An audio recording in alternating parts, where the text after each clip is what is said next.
welcome to another episode of the Drum Corps Coffee Shop Podcast. I'm Rob, and I'm joined here with my good friend George. How's it going, Rob? Pretty good, man. It's been a little bit. Hot second. Absolutely. But I'm excited for today's episode. I'm really excited for today's guest because today's guest is you. I didn't even think about it in those terms. Yeah. But we have a lot to talk about. Yeah, so before we get into talking about the summer, because I wanted to have an episode just us talking about the 2021 DCI season. A lot has happened and a lot is going on. Oh, yeah, for sure. So as we speak, it's September 16th, 2021. Winter Drumline is already kicking off. The seal has officially broken. The RCC set their line this past weekend. Yeah. So and this next weekend, some more groups will set their lines and officially kick off the season. Yep. It looks like a lot of familiar faces there at RCC this year. Mm-hmm. So, but there's going to be a familiar face that's not going to be there. Correct. So go ahead. So one of the icons, one of the sort of foundational members of this activity, Sean Vega, our good friend Sean Vega. I marched with Sean that we've known for forever. For 25-6 years. Yeah. And he decided to take a step back from his role at RCC, and it's funny, like when he talked about it, when he in the post where he announced it, 21 years. Wow. He was there. 21 seasons. I think that's right.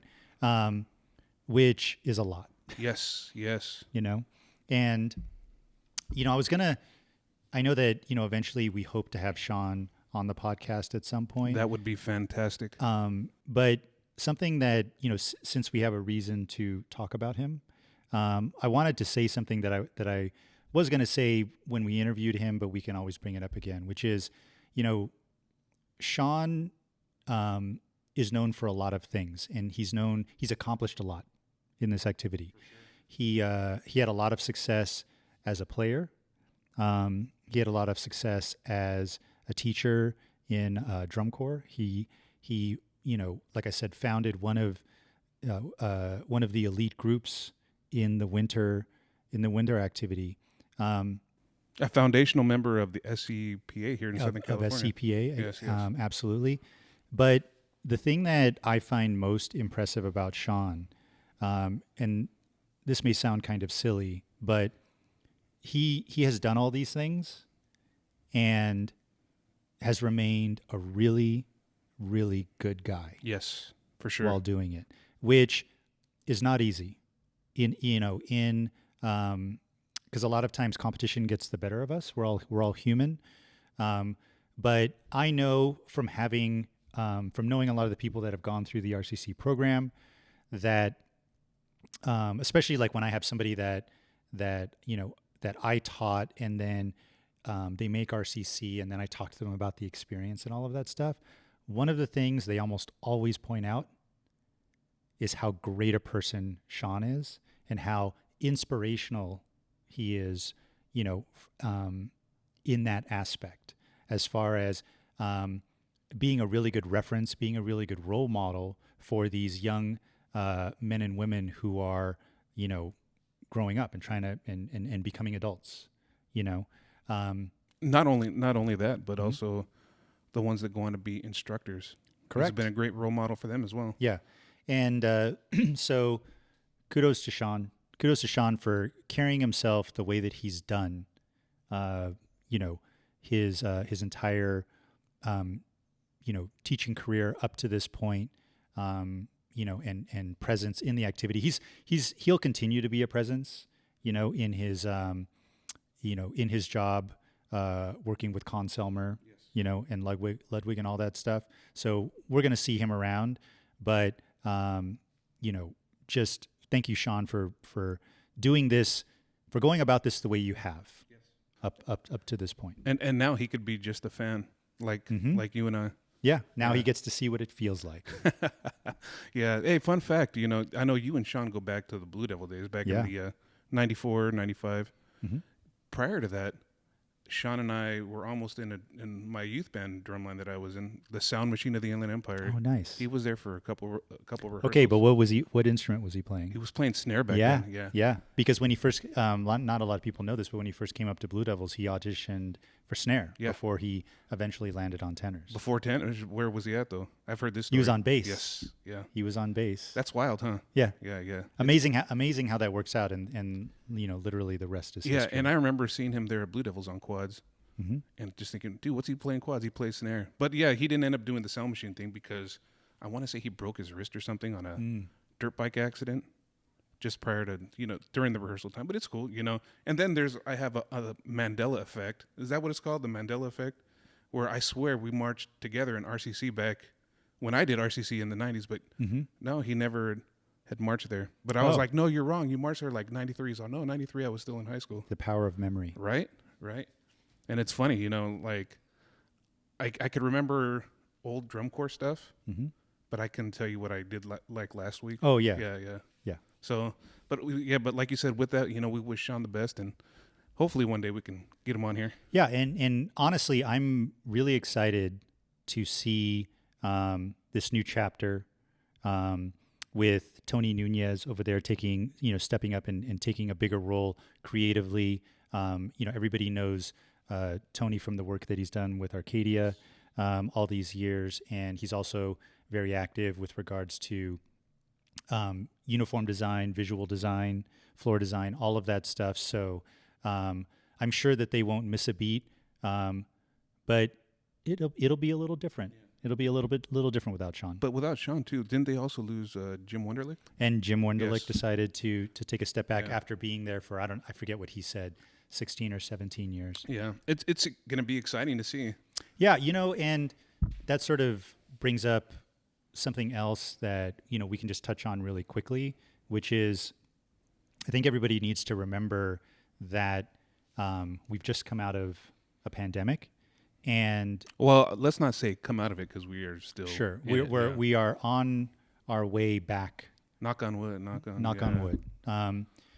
And I think people need to remember that everybody has gone through a lot during it, and everybody has, and for a lot of people, depending on your work situation, your financial situation, and how COVID impacted that, a lot of people have had to make decisions about what to do with their life with regards to this activity. Both kids who are still marching, right? And whether they want to stick around, even though they've been given extra years, whether they can afford to keep on from moving, to the next chapter and stick around, to young instructors, right? Who basically cobbled together their income from teaching a bunch of schools, and they're like, maybe I should take this opportunity to go and do something else. To the older generation that, COVID basically forced everybody to pause an activity that normally is constant. Yes. It's like you don't, everything overlaps just enough so that you don't really have time to breathe. I look at it. I look at like the marching arts, like the year in like 3 chapters. Mm-hmm. Like there's the drum corps chapter, Mm-hmm.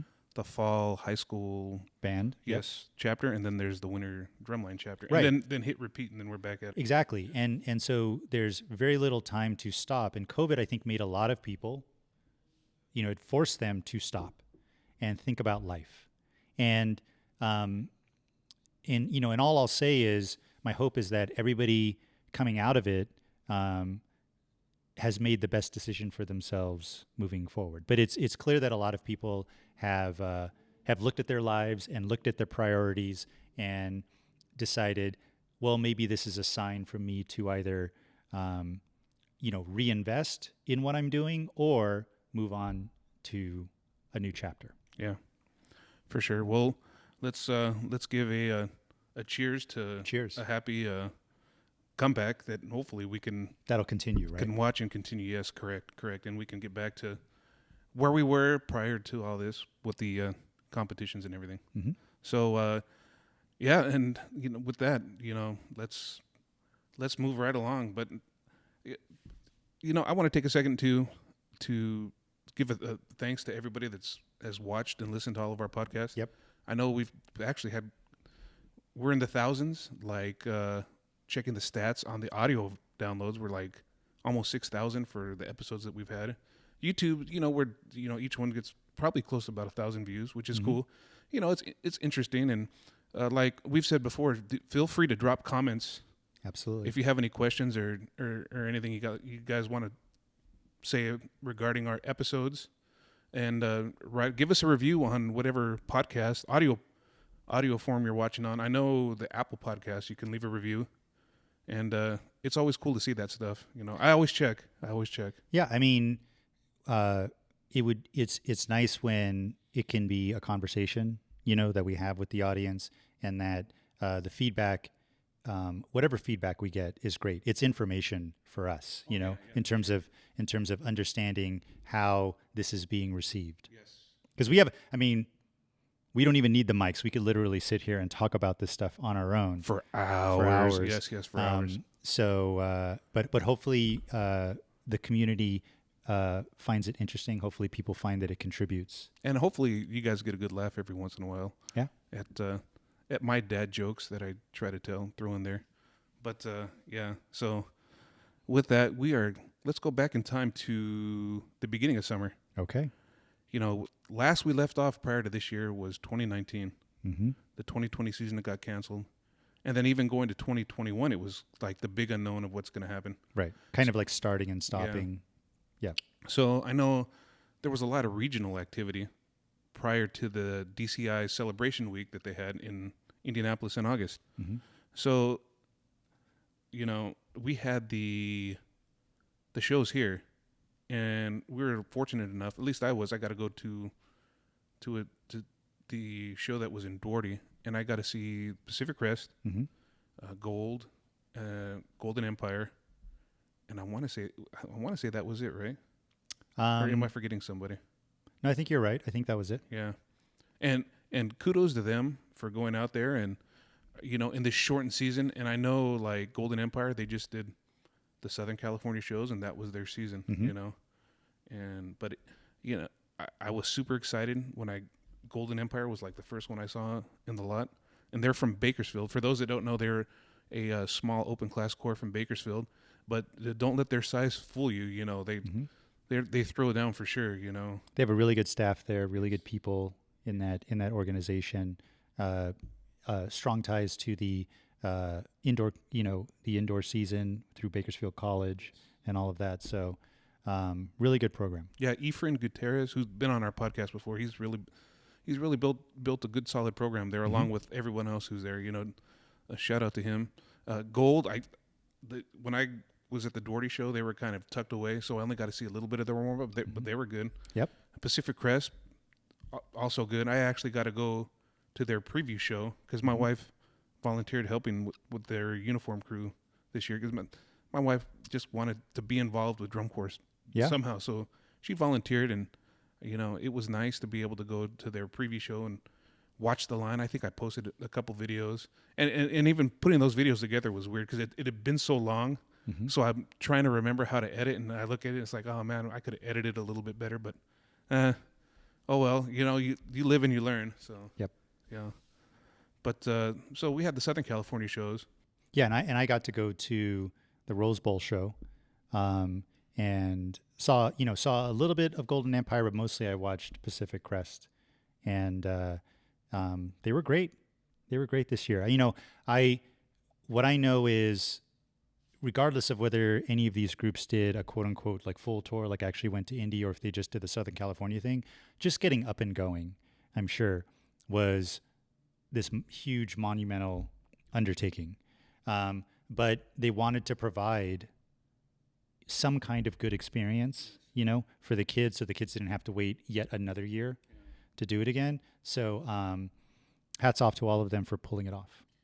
And when you went to the Rose Bowl, Mm-hmm. what was that lot scene like? Like at Doherty, it was when I got there, and it was kind of like the big unknown. It's like, are we going to be able to watch the lots, or what's going on? But fortunately, like I was able to see Golden Empire and Gold. But I guess a lot of people were saying you really couldn't see Pacific Crest there. But was that changed at the Rose Bowl? Were the lots pretty accessible, or how did it work? Basically, what they figured out was that they were going to create some separation between the line and the audience. So they just set up some. I want to say they just set up some like police tape, which is something that we saw in Indy that groups were doing. So they just created a space for themselves, and like the audience couldn't go past a certain point, but it was still close enough to see and hear everything and really enjoy it. But that was their way of addressing, the distancing aspect of it. Yeah. So with Southern California, when the Rose Bowl was here, I actually missed that because what a lot of people, I don't know if they knew it or not, and it was kind of a secret I kind of sat on. I really didn't put it out there. Is I actually got to spend almost 3 weeks with the Blue Coats organization. Is one of the base techs. So yeah, that was exciting. Can we talk about that? Yeah, for sure. And I'm a little nervous talking about. Look at your this. face. Yeah. I'm like everybody. Look at his face. I'm like a shy guy. And so, hey Robert. So you were asked to come on board and do some time as the base tech for the Blue Coats this summer. Tell us how that even came up, like how that even happened. Yeah, I'm still trying to believe it myself. Every once in a while, I got to pinch myself just to know that it was real. So hold on, let me adjust my headphones here a little bit, real quick. So what basically happened was, I want to say around mid-April, the end of April, you and I both, Roger, I know Roger, and Roger's like more than a friend. He's like family to both of us. He's one of the compadres. Just like family. So we just text in general every once in a while. I'll send him like the joke text or just chit chat now and then. But he texts me, and it was pretty much to the point that because of the pandemic, a lot of instructors had moved on to do other things. Yep. So there was like a shortage of instructors out there. And he had jokingly said, "Man, I wish you were retired already so you can, help me out." And I'm like, "Well, I have time off of work," and I told him the time that I had scheduled off to go hopefully watch Drum Corps. And he's all, "Dude, that's when I need somebody to be out here and go on tour with us, to hang out with the basses and be a bass tech." So I'm like, like I said, hard to believe, because it's been a little bit. Yep. So next thing you know, I told him, "Yeah, man, I'm down." So stop right there.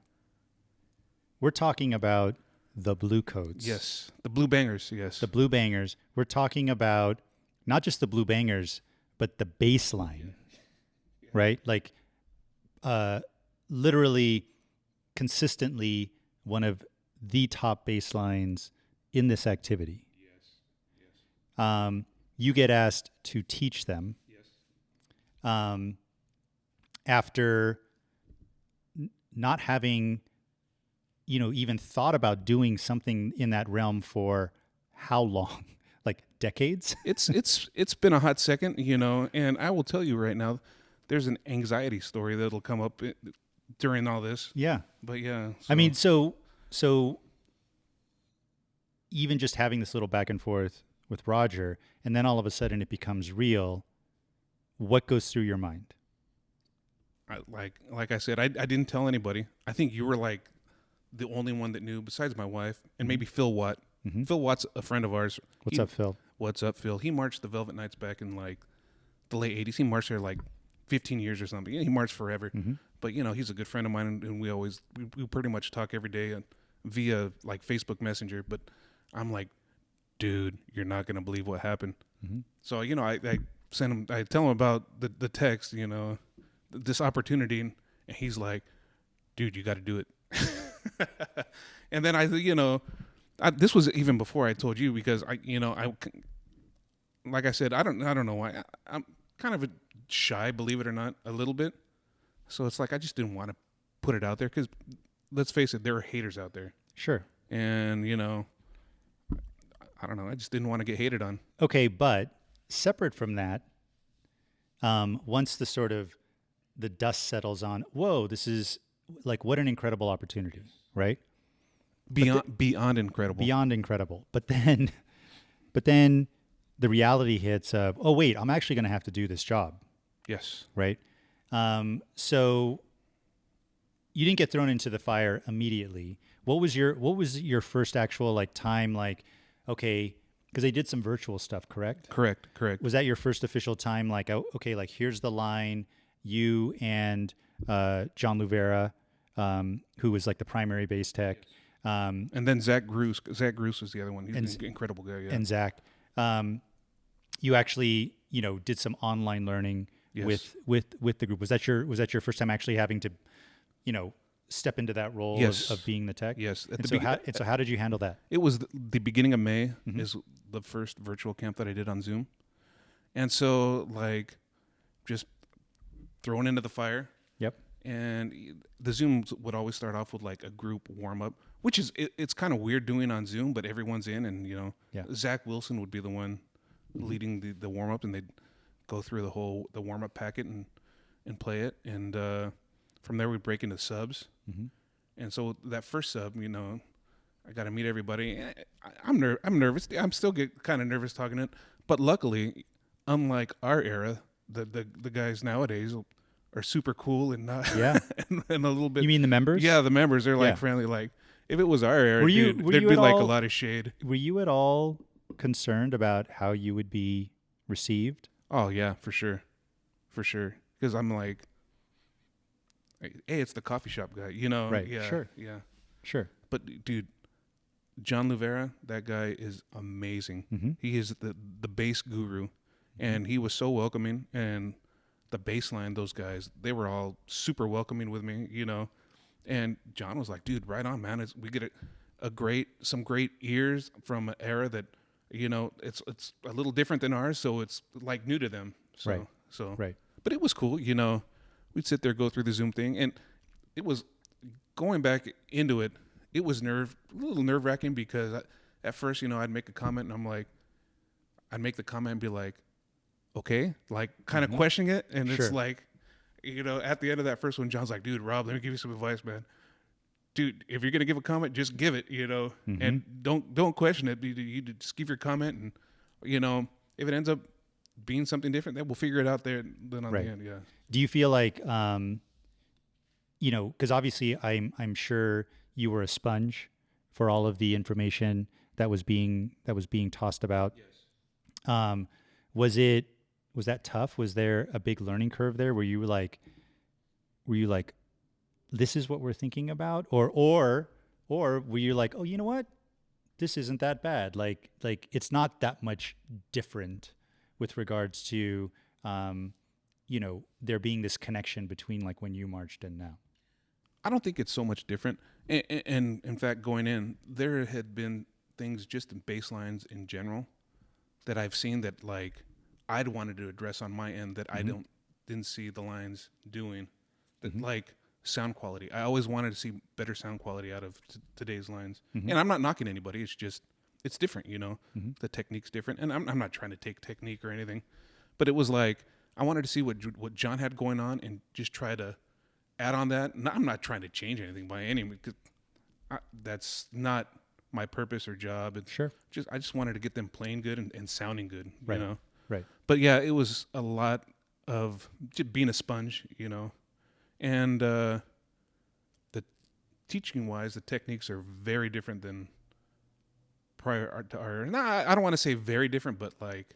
Did it make sense to you? Like once because it's one thing being a fan, doing our lot videos and all of that stuff, seeing it from the outside, but it's a whole other thing, actually seeing what produces that, right? The information, the routine, the protocols, like everything that goes into creating that end result, right? So, talk about that. Well, it's like, time is a precious thing when you're doing rehearsals, whether it be subs or ensemble, because everything is structured into blocks and time. So you only have a limited amount of time. And you talk about sponges earlier. My goal was I wanted to squeeze every little second of rehearsal and and getting these guys to play good that I could in the little bit of time that we had, because even it's a shortened season. When they finally met up in July, I mean, they only had about a month to put a show together, and then boom, you're on the road for the last 2 weeks. Right. Yeah. Right. I mean, if I'm not answering anything, just clarify it down a little more and maybe dumb it down for me. No, but I mean, this is just about you got a glimpse, like you get like I said, you got to see this from the inside, and it's it was a real experience for you. And so bringing us into that, like that is, because we I think a lot of people saw the result. Yeah. A lot of people saw all the videos you made and all of that. The drumline was badass, man. Yeah. I say that not only as part of the instructional staff, but just overall in general, those guys could drum. All of them, the quads, basses, and snares, yeah. So after you guys did virtual camps and all of that, when did that end? So we had 2 virtual camps in May, then 2 in June. And what's funny is, like, the big ensemble exercise, Savata, it wasn't even handed out until, like, I want to say the second camp in June, or maybe it wasn't handed out till June. So on top of their regular warm-up book, they had to learn that too. And when did they start learning the show? They had a big chunk of it by the time I had already started the virtual camp. I want to say they had movement 1 and 2 down, and then as Rarick would write the music, it would get assimilated out there, and right. And each member took the responsibility that they needed to learn their individual parts. So when we came to do the Zoom and in sectionals, we could just be like, all right, here we go. And the way it was run, it was like there's a click track or the playing track, and they would just play along with the track via Zoom. Okay. So that, it kept them responsible with their parts. And by the time they first got together in July, the beginning of July, I guess they were just they were on fire, And I got to say, I'm glad I was there towards the end rather than the beginning, because I think that would have been a lot responsibility-wise to get them through that learning process, rather than getting more through the cleaning process. Right. If that makes sense. No, I mean, it absolutely does. I will say that, I think a lot of instructors, for a lot of instructors, the learning portion of the season, it does tend to be the most tedious, and it's kind of like you want everybody to have it in their hands already and in their bodies, and then you know what you have to work with, right? You have something tangible that you can then focus on what needs improving, what needs to be worked on, and all of that stuff. So what you felt is very common, yes, for instructors. So you do these virtual camps, and things are, I'm sure at this point you have a little bit of a rhythm with that, like you feel a little more comfortable doing that. But at some point you have to go out there and do this in person. Yes. So when did that happen? So I flew out there at the end of July. I want to say the 27th. It was right after that Doherty show that we had here in Southern California. And I got to say, from the beginning of July when they moved in to the time I flew out there, that was like the longest 3 weeks, 2.5 weeks, 3 weeks of my life, because I wanted just to be out there, Yeah. I'm like chomping at the bit to be out there, because I get to be part of the Blue Coats drumline, Yep. And not just the Blue Coats drumline, but the Blue Coats. The Blue Coats, which is the organization, which is an incredible organization to be part of. I mean, and I'll get to that. When I got out there, everybody made me feel so welcome. Yeah. And the whole percussion staff, they were super cool. Like I said, it's kind of different than ours. There was no attitudes, no nothing, man. It was just right. It was great, And I'm not knocking our era. It was just, it's different. Well, I mean, I think that when you have, like, our era is responsible for a lot of instructors that teach now. Yes. Right. And everybody always wants to improve on their experience they had. They always want to make it better. So in whatever aspect, whether it be the information, whether it be the experience, I think a lot of our past guests have consistently talked about that. They've talked about what it was like for them in the group versus when they stepped into teaching. What did they want to create for their kids? So, and Blue Coats being at the top of the game, it's not any kind of wonder that they would, be top notch with regards to how they run the entire organization. I mean, you kind of have to be, because what they're doing is bigger in some respects than what had to be done sort of during our era. Oh yes, yeah, especially like with the testing. First thing you do when I got there, first thing that happened when I got there, you test, you do the COVID test, and took that, no problem, and then they test frequently to make sure everybody's on Right, it. because what a scary situation to think about. Okay, all it takes is for one positive test in within the bubble for a lot of things to be like, okay, well, how do we handle that? Like, what do we do now? How do we handle the exposure and all of that stuff? So keeping, being really diligent about all of that. I don't envy them for having to figure it out, but kudos to every corps that was able to be on the ball and really handle that the right way. Because it's this, getting a drum corps down the road is hard enough, right? With this added element, it was only that much more that they needed to do, like, on a daily basis. And then too, when you go to the shows that we did go to, after the shows, you really don't mingle Right. like other years where you go and you can hang out and talk to other people. You just stay within your own bubble.